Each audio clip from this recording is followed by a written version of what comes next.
நம்ம கையில் பார்த்தீங்கன்னா ஜாஸ்போ ஹேமர் பேட் இருக்குது. இந்த பேட்டு பார்த்தீங்கன்னா நல்லா உடஞ்சிருச்சு. இந்த உடஞ்ச பேட்டை வச்சு நம்ம டென்னிஸ் பாலை யூஸ் பண்ணி 3 பால் 3 பிளேயர் சேலஞ்ச் தான் பண்ணி பார்க்க போகிறோம். யார் அதிக ரன் அடிக்கிறான்னு வாங்க பார்க்கலாம்.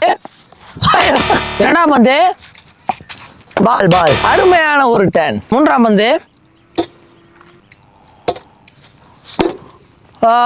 ஒரு பவுண்டரி. இந்த உடஞ்சி போனால் இப்போ இந்த ஹேமர் பேட்டுக்கு எவ்வளோ பவர் இருக்குன்னு காட்டுற பாருங்க இப்போ உங்களுக்கு.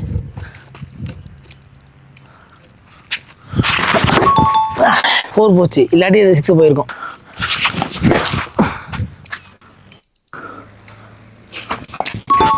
கடைசி பந்து யோசிச்சாண்டா, டாட்டு போட்டாங்கடா.